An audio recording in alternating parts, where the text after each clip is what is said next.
Good morning বন্ধুরা, SM blogger চ্যানেলে নতুন আরেকটি ব্লগে তোমাদেরকে জানাই অনেক অনেক স্বাগত। আজকে হলো বুধবার, তো সকালে রান্নাবান্না হয়ে গেছে আর এখন আমি আয়ুষের স্কুলের জন্য টিফিন করছি। তো এখানে আমি পুরি বেলছি। এইগুলো মসুরের ডাল দিয়ে পুরিগুলো আমি করছি। তো তোমরা সঙ্গে থাকো আর সম্পূর্ণ ব্লগটা দেখতে থাকো। আশা করি আজকের ব্লগটাও ভালো লাগবে। ভালো লাগলে একটা লাইক কমেন্ট করে দিও। তো আমি এই পুরি মাখার মধ্যে বেশিরভাগটাই হচ্ছে মসুর ডাল, আর সঙ্গে দিয়েছি একটু ময়দা আর মেথি পাতা, আর মশলার মধ্যে একটু মরিচের গুঁড়ো আর লবণ। ঠিক আছে, এগুলো দিয়ে আমি পুরিটা করে নিয়েছি। খেতে খুব টেস্ট হয়েছিল। আর এভাবে পুরিটা আমি আজকে করলাম কারণ আমি মসুর ডাল মাখা করেছিলাম, তো সিদ্ধটা মানে অনেকটাই ডাল দিয়ে দিয়েছিলাম, তার জন্য অল্প কিছুটা পুরি করে নিয়েছি। তো এখন আয়ুষ যাবে স্কুলে আর পূজা চলে যাবে এক্সাম দিতে, ওর আজকে সায়েন্স পরীক্ষা। তো দেখো পুরিগুলো খুব সুন্দরভাবে ফুলেছে আর খুব সফট হয়েছে, খেতেও দারুণ হয়েছে। তো আমি দুটো পুরি খেয়েছি, সকালে খাওয়া দাওয়া আর করিনি, সবাই অল্প অল্প খেয়ে নিয়েছে সকালবেলা। তো চলো আজকে উপরের রুমটা ডিপ ক্লিন করব। তো আমি চলে আসলাম উপরে, হাজব্যান্ড গিয়েছে মানে তোমাদের দাদা ভাই গিয়েছে আয়ুষকে নিয়ে স্কুলে। তো যদি আসে একটু আমার সাথে হেল্প করবে, আবার ডিউটি আছে 12:30টার সময় চলে যাবে। তো আমি যতটুকু পারছি করছি। উপরের রুমটা, উপরের মাকড়ের জালগুলো আগে কিছুদিন আগে আমি পরিষ্কার করে নিয়েছিলাম, তো ততটা কিন্তু উপরে মাকড়ের জাল নেই। কিন্তু এই ঘরটা ডিপ ক্লিন করা হচ্ছে না, অনেক দিন হয়ে গেছে। তো আজকে ডিপ ক্লিন করব। এই যে খাটিয়াটা তোমরা দেখতে পাচ্ছ, এই খাটটার নিচে প্রচুর জিনিস আছে, তো প্রচুর ধুলোবালি জমা হয়েছে। তো ভাবছি একটা একটা করে না বের করে মানে সহজভাবে কিভাবে ঘরটা পরিষ্কার করা যায়। তো খাটটাকেই আমি সরিয়ে নিচ্ছি, সরিয়ে মানে ঘুরিয়ে নেব। খাটটা প্রচণ্ডই ওজন, অনেক পুরনো কাঠ দিয়ে বানানো। আমার দাদা শ্বশুর আমলে এই খাট বানিয়েছিল দাদা শ্বশুর। তো শ্বশুর বাড়িতে ছিল, শ্বশুরমশাই আমাদের গিফট করে দিয়েছে। অনেকগুলো খাট আছে ও বাড়িতে। তো এটাকে মানে একটু কেটে শর্ট করে নেব। প্রচণ্ডই লম্বা, বেডশিট হয় না, তোষকও হয় না। তো একটু কেটে মানে বেটে করে নেব, কারণ এত লম্বা মানুষ তো এখন নেই। আর আমি তো হচ্ছে সবাই থেকে শর্ট, আমার হাজব্যান্ড লম্বা, মানে আমাদের শ্বশুরবাড়ির মধ্যে হাজব্যান্ডে হচ্ছে মানে লম্বা। তো দেখো খাটের তলাতে কত মানে জিনিস, যে জিনিসপত্রগুলো লাগে না, বিশেষ করে এখানে আছে পূজার বইপত্র, কাগজ, এগুলো মানে ওর 4-5 থেকে যে বইগুলো সবগুলোই কিন্তু এখানে জমা রাখা আছে ক্লাস 8 পর্যন্ত। কারণ অনেক সময় দেখবি অনেক বই লাগে, তখন কিন্তু পাওয়া যায় না, তাই আমি সব বইগুলোই জমা করে রেখেছি এই বক্সের মধ্যে। তো এখানে দেখো কিছু কাপড় ধুয়ে ভাঁজ করে আমি রেখেছি। এখন একটা পুরনো বেডশিট দিয়ে এটাকে ঢেকে রেখে দেব, কারণ যখন ঘরটা পরিষ্কার করব ধুলোমালি তো পড়বে। তো এটা দিয়ে ঢেকে রেখে দিলে আর ধুলোবালিটা পড়বে না। তো উপরে উপরে একটু একটু যে মাকড় জাল আছে এগুলোকে আমি পরিষ্কার করে নিয়েছি। এটা পরিষ্কারই আছে ঘর। তো উপরের অংশটা আমাকে পরিষ্কার করতে হবে না, প্রচণ্ড গরম লাগছে, মেঘলা ওয়েদার করেছে, বৃষ্টি আসবে মনে হচ্ছে আজকে। তো এখন আমি এই জায়গাটা একটু ঝাড়ু দিয়ে নেবো। নিচে প্রচণ্ড ধুলোবালি আর মাকড়ের জার করে আছে। তো বক্সের মধ্যে জিনিসপত্র রাখা আছে, তো যেগুলো একদমই লাগবে না সেগুলোকে ফেলে দেবো, আর যেগুলো লাগবে এগুলোকে আবার গুছিয়ে রেখে দেবো বক্সের মধ্যেই। তো এখানে একটা সেলাই মেশিন আছে, এই দেখো এটার মধ্যে কিন্তু পূজার কিছু কাগজপত্র আছে, আর এটার মধ্যে সব বই, অনেকটাই ভারী ছিল, তুলতে কষ্ট হয়েছে। আর এই যে বিয়াপি 81, 81, 82 যেটাই বলো, হ্যাঁ এটার মধ্যেও কিন্তু বই, আর দেখো মাকড়ের জাল করে রেখেছে। তো মুছে পরিষ্কার করে রেখে দেব। তার আগে মাথার মধ্যে একটা গামছা বেঁধে নিয়েছি, নাহলে ধুলোবালি পড়বে। শ্যাম্পু করব না, কিছু পরশু দিনে শ্যাম্পু করেছি, আর করব না। তো দেখো সেলাই মেশিনটা আটকানো ছিল না, ভাগ্যিস, না হলে আমার পায়েই পড়ে যেত আজকে। তো এখানে যে জিনিসপত্রগুলো তোমরা দেখলে সবগুলো বাইরে বারান্দাতে রেখে দিয়েছি, রেখে ঘরটা পরিষ্কার করছি। তো এটার মধ্যে ছিল ল্যাপটা খুলে আমি এই খাটের মধ্যে বিছিয়ে দিয়েছি, কারণ এখন আর তো কেউ ল্যাপ গায়ে দেয় না, সবাই ব্ল্যাঙ্কেট ইউজ করে, তাই নিচে দিয়ে দিয়েছি। কারণ এক এক সময় দেখবে বিশ্রাম আমরাও এখানে করি, যদি কেউ আসে তাহলে এখানে ঘুমোতে দেওয়া হয়। কেউ এখনও বিশেষ করে আসেনি সেভাবে যে উপরে ঘুমাতে হবে। তো নিচে দুটো খাট আছে, ওই দুটো খাটে কিন্তু হয়ে যায়, কারণ আমার বাড়িতে শুধু শ্বশুর শাশুড়ি আসে, আর দেওয়ার আসলে আবার ও খেয়ে দিয়ে বাড়িতে চলে যায়। তো হাজবেন্ড চলে এসেছে, আমি হাজবেন্ডকে বেশি দেখাতে পারছি না, কারণ ও মানে খালি শরীরে আছে, কিছুই গায়ে দেয়নি, তাই। তো ও বইপত্রগুলো গুছিয়ে গুছিয়ে আমাকে দিচ্ছে। আমি দেখো খাটটাকে আবার ঘুরিয়ে সেট করে দিয়েছি।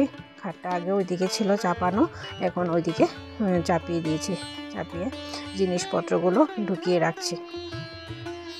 তো হাজবেন্ড বলছে বইগুলো রেখে দাও, আর খাতার যে কাগজগুলো এগুলো বিক্রি করে দেব। তো ওগুলো আলাদা করে আরেকটা বক্সের মধ্যে ঢুকিয়ে রেখেছি। এখন দেখো এটা হাজবেন্ডের টাঙ্ক, এটার মধ্যে কিছুই নেই, টুকিটাকি কাগজপত্র আর হাজবেন্ডের ড্রেস আছে। তো এটাকে মুছে জল দিয়ে একটু মুছে খাটের নিচে ঢুকিয়ে দিয়েছি। যে মেশিনটা ঢুকিয়ে রাখলাম, এই মেশিন দিয়ে আগে আমি সেলাইয়ের কাজ করতাম, পরে পায়ের মেশিনটা কিনেছি। তো এখন অনেকগুলো বক্সে খালি রয়েছে, দুটো বক্স, তো এগুলোকে ঢুকিয়ে রেখেছি, কারণ অনেক সময় জিনিসপত্র রাখতে পারবো। আর হারমোনিটা একটা বক্সের উপরে দরজার পাশে রেখে দিয়েছি, দেখেছো। এখন এই অংশটুকু পরিষ্কার করে নিচ্ছি, আর এই জিনিসপত্রগুলো লাড়ানো যাবে না, কারণ এখানে ইনভার্টার বসানো, আর হাজবেন্ডের জিনিসপত্র, খুব ছোটো ছোটো জিনিসপত্র, নাট আছে, খুব কাজের জিনিস, তাই এগুলোকে আর নাড়াচাড়া বেশি করছি না। আর এখানে সেলাইয়ের মেশিন আছে আমার, তো এগুলোকে বেশি নাড়াচাড়া করছি না, শুধু একটু এদিক ওদিক ঘুরিয়ে নিচের ময়লাগুলোকে বের করে নিচ্ছি। আর উপরের অংশটাকে একটু ছেড়ে পরিষ্কার করে নিয়েছি। আর উপরে দিকে একটা বাঁশের বেড়া ছিল, যেটা ঘুন পোকায় ধরেছে, তো ওটাকে হাজবেন্ড খুলে দিয়েছে। তো ওটা খোলাতে প্রচণ্ড মানে বাঁশের যে ঘুনে খেয়েছে, ধুলো পড়েছে, তো পুরো আমার শরীর এবং নাকে মুখে ঢুকেছে। আর এখানে দেখো ব্যাটারি, মানে আগের একটা ইনভার্টারের ব্যাটারি ছিল, তো ওটাকে বের করে একটা সাইডে রাখবো, তো এটাকে বিক্রি করে দেবে। আর প্রচণ্ড হাওয়ার জন্য ঝাড়ুই দিতে পারছে না, ধুলোগুলো সব ঘরের দিকে চলে আসছে। তো আবার যাব নিচে, আমি তো সকালে খাইনি, দুটো খেয়ে আসবো, অল্প একটু ভাত খেয়ে আসবো। আর হাজবেন্ডেরও ভাতটা বেড়ে দেবো, ও চলে যাবে তোমাদের দাদাভাই। তো তোমার দাদাভাই এখন গিয়েছে, বললাম ওই টেবিলের নিচের জন্য একটা কাঠি নিয়ে আসতে, কারণ ওই যে ছোট ছোট জিনিসপত্র ট্রের মধ্যে আছে ওটা রেখে দেবো। তো এই দেখো মেঘ ধরেছে, শো করে বৃষ্টি আসছে, মানে পরিমাণে বৃষ্টি এসেছে, আমার পুরো ঘরে মানে জলে ফ্লাড হয়ে গেছে, যেটা আমি তোমাদের সাথে শেয়ার করতে পারিনি, মোবাইলের ব্যাটারি শেষ হয়ে গিয়েছিল। তো আমি এখন হাজবেন্ডকে ভাত বেড়ে দিয়ে আসলাম, এসে এখন এই যে রেলিংয়ের প্রচণ্ড ধুলো ময়লা, হাত লাগানো হয় তো কালো কালো দাগ পড়ে গেছে। তো এটাকে জলের মধ্যে লাইজল মিশিয়ে দাঁত মাজার ব্রাশ দিয়ে, পুরনো ব্রাশ দিয়ে ঘষে ঘষে পরিষ্কার করে নিচ্ছি, আর একটা ভিজা ন্যাকড়া দিয়ে মুছে ময়লাগুলো তুলে নিচ্ছি।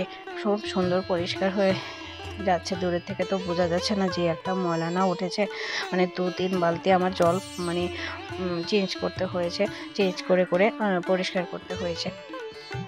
আর উপরের রুমটা কিন্তু প্রতিদিন সেইভাবে পরিষ্কার করা হয় না, বুঝেই তো, এক হাতে পুরো সংসারটা সামলাতে হয়। তবুও যতটুকু পারি আমি ক্লিন রাখার চেষ্টা করি সব সময়, কিন্তু এইভাবে যে ডিপ ক্লিন করা হয় না আর কি। নিচের রুমগুলো যেভাবে ডিপ ক্লিন করা হয়, উপরের রুমটা সেভাবে কিন্তু ডিপ ক্লিন করা হয় না। তো এটা হাজব্যান্ড যখন কাজ করে এই লাইটটা ব্যবহার করে, এটার উপরে প্রচণ্ড ময়লা জমে ছিল, তো এখন পরিষ্কার করে নিয়েছি, একদম চকচকে ঝকঝকে হয়ে গেছে। এটা অ্যালুমিনিয়ামের।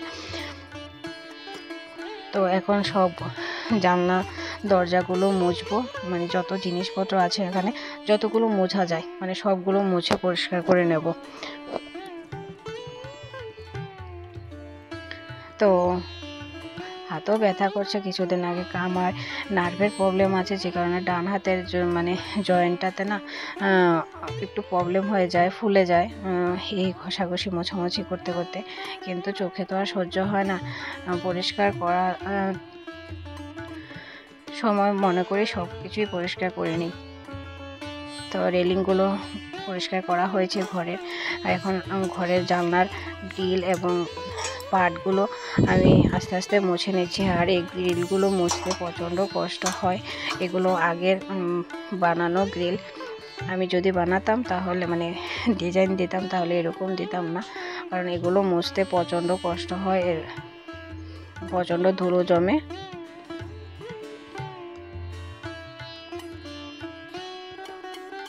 তো এই ঘরে 3টে জানলা, তো তিনটে জানলার গ্রিলগুলো কিন্তু আমি মুছিয়ে নিয়েছি।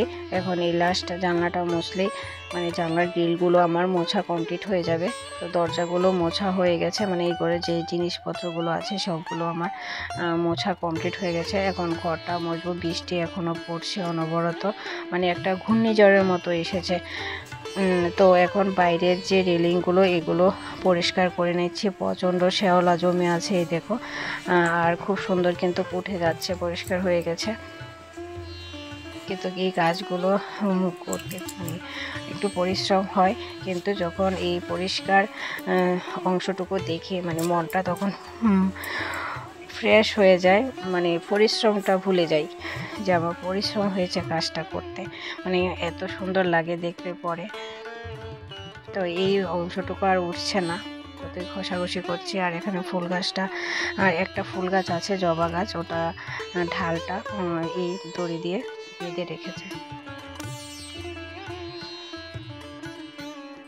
বাইরে বৃষ্টি পড়ছে, আর এই বৃষ্টির জল দেখো বারান্দাতে জমে গেছে। এখন ঘরটা আমি মুছে নিচু করে, বারান্দাটা প্রচণ্ড জল জমেছে, নিচেও প্রচণ্ড জল জমেছে, কারণ নিচের জানলাগুলো খোলা ছিল বৃষ্টিতে, মানে পুরো রান্নাঘরে জল ফ্লাড হয়ে গেছে বৃষ্টির জল ঢুকে।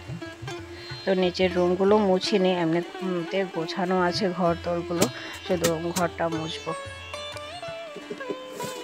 পূজা চলে আসবে 1:30টার দিকে পরীক্ষা দিয়ে, আয়ুষ চলে আসার সময় হয়ে গেছে।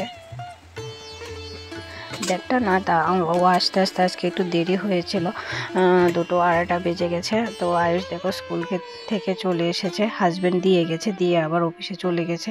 তো ওর প্যান্ট আর গেঞ্জিটা আমি বের করে দিলাম, ও ড্রেসটা চেঞ্জ করে কাপড়গুলো বারান্দাতে ছড়িয়ে দেবে। আর আমি এখন ঘরটা মুছবো, মুছে আবার নিচের যে রেলিং আছে 2টো এগুলোকে পরিষ্কার করব। পরিষ্কার করে তারপরে কি হয়েছে, এই রুমের পূজার রুমে যে স্টাডি রুমটা, ওটার উপর একটা সানসেট আছে। তো সানসেটের যে জলটা পাইপলাইন আছে, ওই পাইপলাইনের মুখে একটা বল আটকে গিয়েছিল।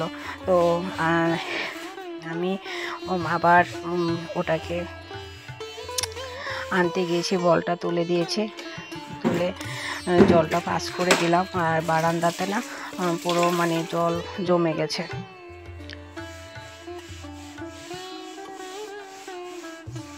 তো এখানে উপরে একটা লাইট আছে, লাইটের নিচে টিকটিকির পটি সব দাগ পড়ে আছে, এগুলোকে ঘষে ঘষে তুললাম। আর এখানে কুমোরে বাসা করেছে, এগুলোকে পরিষ্কার করে এই রেলিংয়ের গুলো পরিষ্কার করে নিয়েছে প্রতিটা রেলিং।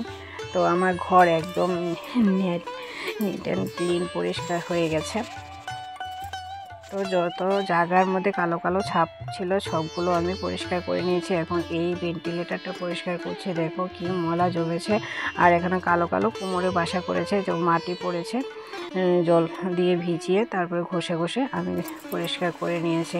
তো আমি এখন যাব স্নান করতে, মানে স্নান ধান করে চলে আসলাম। তার মধ্যে আমি একটু শ্যাওলা পরিষ্কার করেছি, উঠানটা ঝাড়ু দিলাম, জল পরিষ্কার করলাম। দেখো এখন বৃষ্টি সেরেছে, কিন্তু মেঘলা ওয়েদার। প্রায় এখন 3:45 বাজতে যায়, মানে 3:40 বাজে। আমি 3:30টার দিকে স্নান করে আসলাম।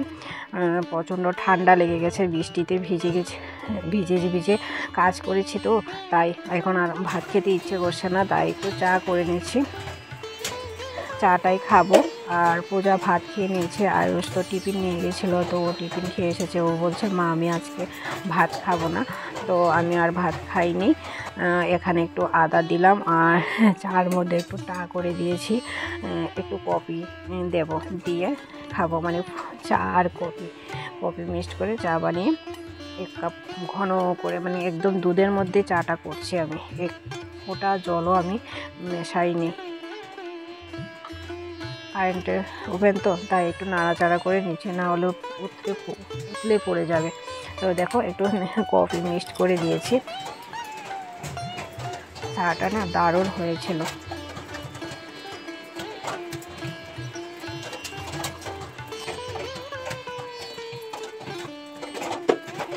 তো ঠিক আছে বন্ধুরা, আজকের ব্লগটা এখানে রাখছি। যদি কিছু ভালো লাগে তাহলে কমেন্ট করে দিও। টাটা, দেখা হচ্ছে নেক্সট ব্লগে।